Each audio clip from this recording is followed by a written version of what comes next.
wabarakatuh. Apa kabar pemirsa? Anda kembali lagi bersama saya Sandra Andriani dalam Dialog Malam. Pemirsa, pandemi COVID-19 di Indonesia ini kian mengkhawatirkan.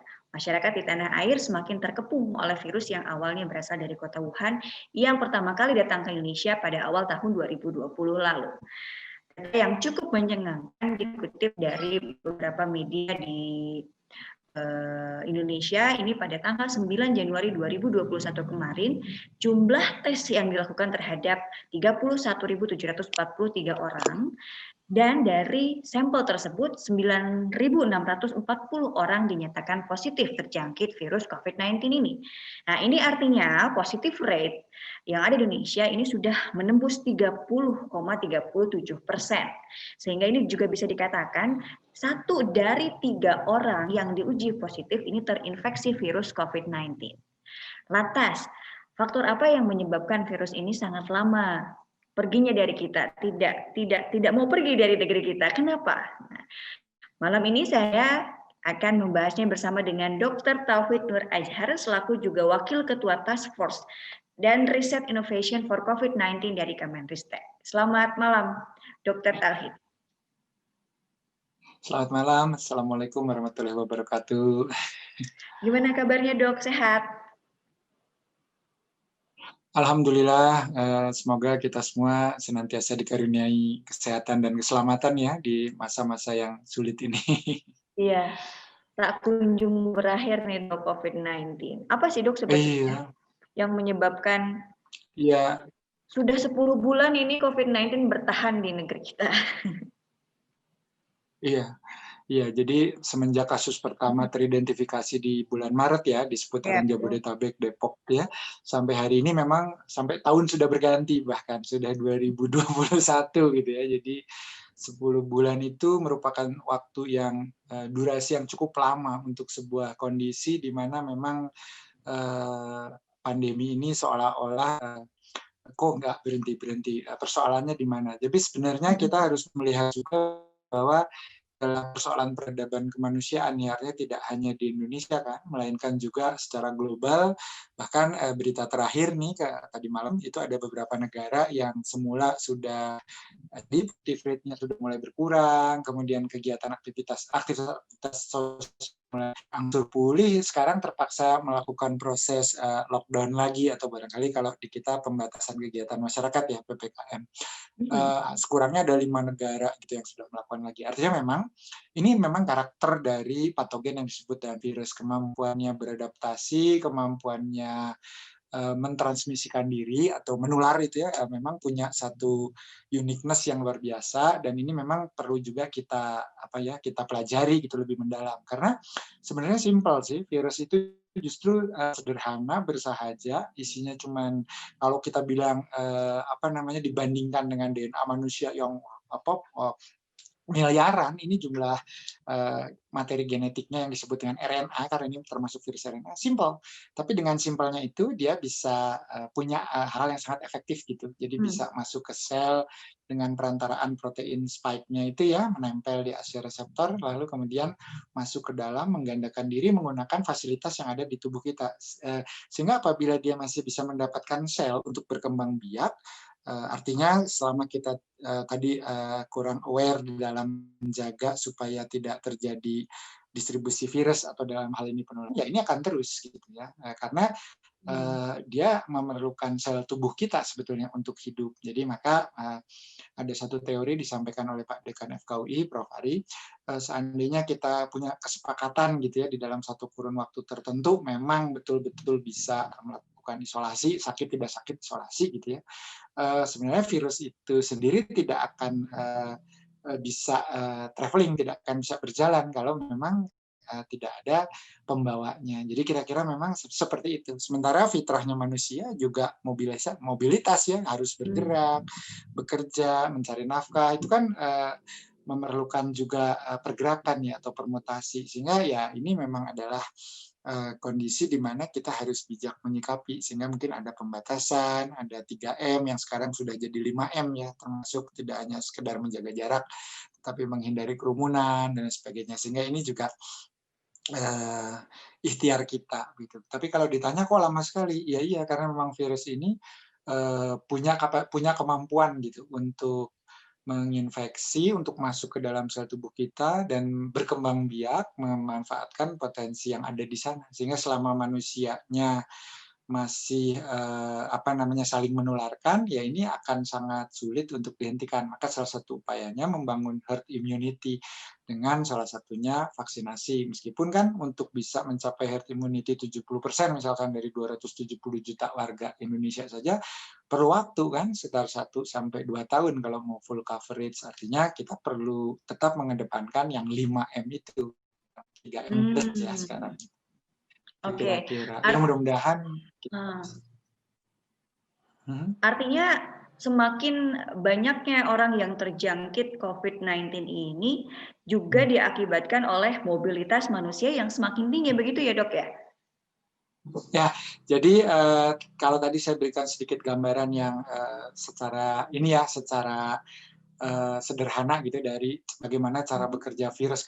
Kalau secara detailnya kan cukup rumit karena di situ ada berbagai istilah lah terkait dengan molekulnya, terkait dengan jenis asam nukleatnya, terkait dengan enzim yang dipergunakannya, mungkin kan.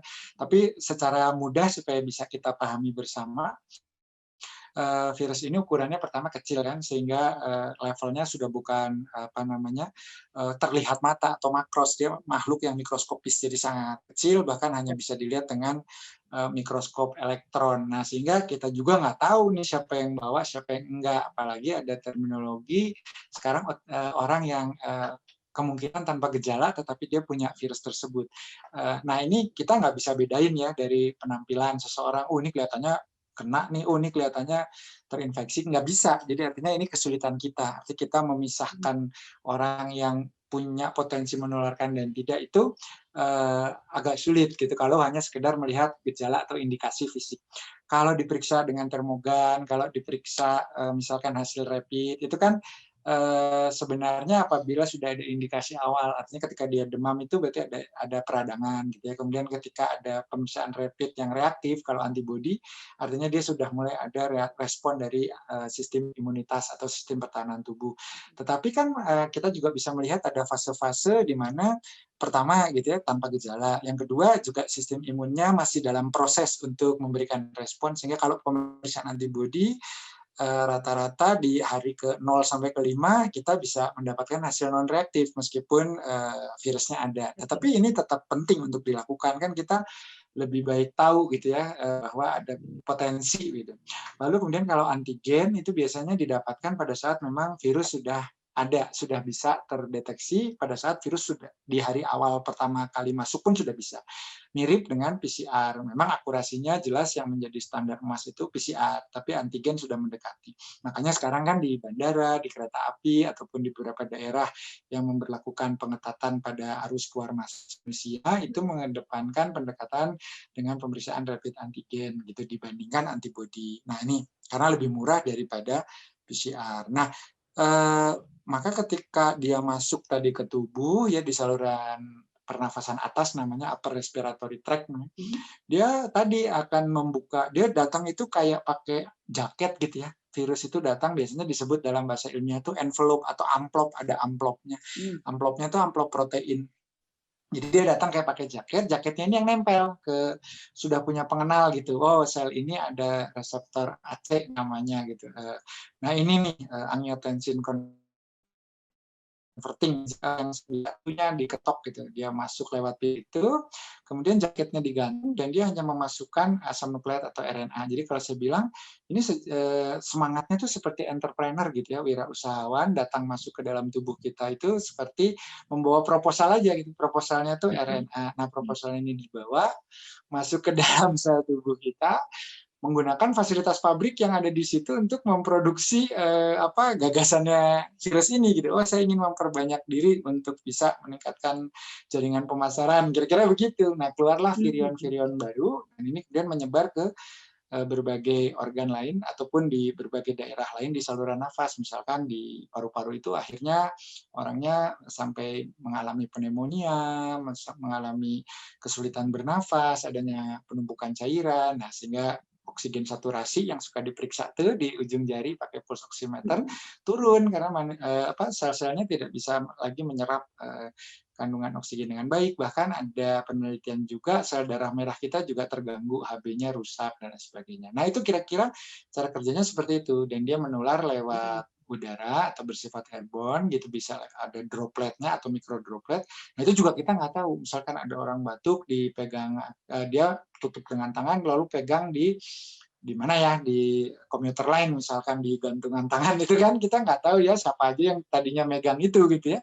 Terus kemudian kita ikut pegang, makanya kita disuruh sering-sering cuci tangan atau pakai sanitizer. Karena kadang kita memang pada saat itu pakai masker, tapi begitu kita sampai di tempat yang kita rasa aman, kita buka masker, manusia itu sebetulnya senang sekali memegang hidung dan mata. Jadi hampir 1 menit itu ada satu riset ya, berapa kali gitu, sampai mendekati dalam 5 menit 30 kali atau berapa, kan kita senang gini. Jadi Iya, sering iya sering betul betul menyentuh dok. gitu ya. Jadi iya, jadi kadang kalau kita iseng aja kan, aduh ngucek-ngucek gitu. Nah itu pada saat itu tangan yang tadi kita nggak cuci itu ada partikel virusnya itu bisa masuk. Nah, makanya sulit ya kalau kita misalkan mengatakan kita desinfeksi semua tempat kan, begitu selesai didesinfeksi bisa aja ada orang yang pegang lagi, lalu kemudian habis itu ada orang lain yang kemudian, hebatnya itu saya mengakui gitu ya, bahwa makhluk ciptaan Allah ini luar biasa.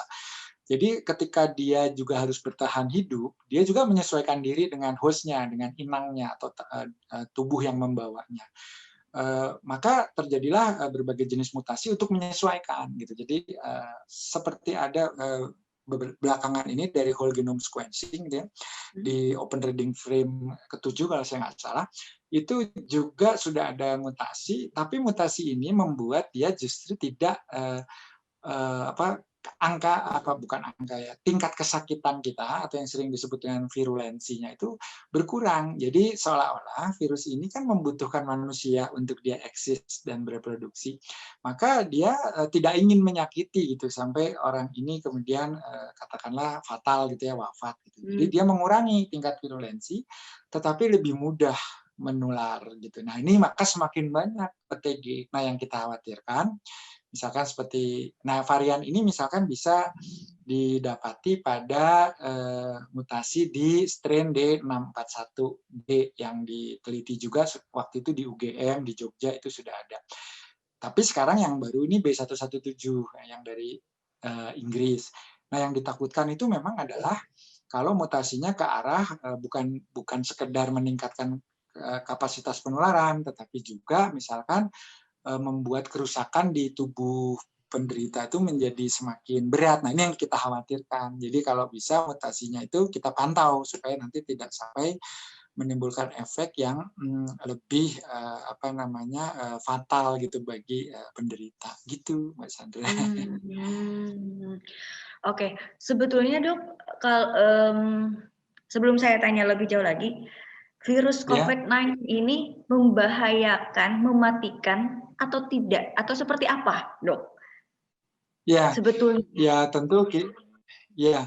Jadi di fase-fase awal dulu masuk ke berbagai negara, banyak orang masih mempunyai hipotesa yang sangat berbeda-beda ya, karena melihat bahwa memang ini dari aspek keluarganya gitu ya. Kalau dilihat kan coronavirus itu satu keluarga dengan severe acute respiratory syndrome yang pernah ada dulu ya, dan pada saat itu bisa ditangani oleh manusia dengan baik gitu ya, dan lebih banyak memakan korban hewan gitu ya, diunggas, sehingga ada juga dikenal varian lain dari flu itu misalkan ada avian influenza gitu, dan dulu 1918 itu ada H1N1 atau Spanish flu ya, jadi flu yang tapi itu luar biasa ya Mbak Sandra, perlu dilihat juga secara statistik bahwa di fase awal saja 1 tahun itu kurang lebih korban di Eropa itu 50 juta wafat, dan setelah berjalan menyebar Indonesia kena juga waktu itu karena pada saat itu kan era kolonial ya, jadi ada juga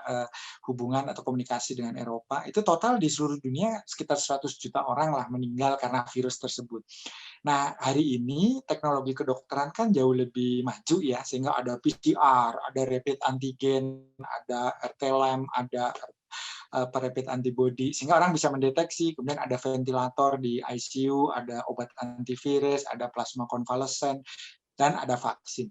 Jadi insya Allah kita bisa mengendalikan. Nah, sehingga kalau tadi ditanyakan membahayakan, tidak membahayakan, tetapi insya Allah manusia juga mengembangkan berbagai ikhtiar gitu ya, terutama di dalam hal yang bersifat inovasi untuk mengatasi kondisi tersebut. Tapi meskipun demikian, kita bisa lihat bahwa angka mortalitas atau angka kematian yang ditimbulkan masih sangat tinggi.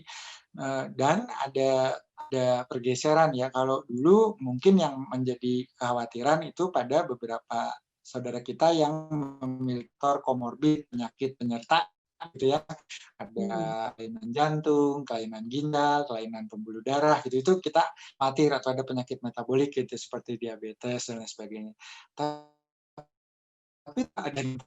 Tapi ternyata sekarang juga ada pola-pola yang juga harus terus belajar. Ternyata ada yang usia muda, ada yang sangat fit, ada yang gizinya sangat baik, gitu ya, bisa mengalami hal-hal yang juga ditandai dengan beratnya gejala gitu ya. Bahkan juga ada yang sampai wafat gitu. Jadi artinya ini tidak hanya kelompok tertentu. Bahkan kemarin ada dari seorang spesialis paru menyampaikan teman-teman dari kelompok yang berisiko itu malah kalau dilihat dari statistik sekarang mungkin dia terkena gitu, tetapi gejalanya itu tidak memberat. Kenapa? Karena semenjak awal sudah teredukasi gitu, sudah menjaga diri, karena kita kan tahu ya, misalnya wah kita ada penyakit nih, harus lebih hati-hati dong gitu ya.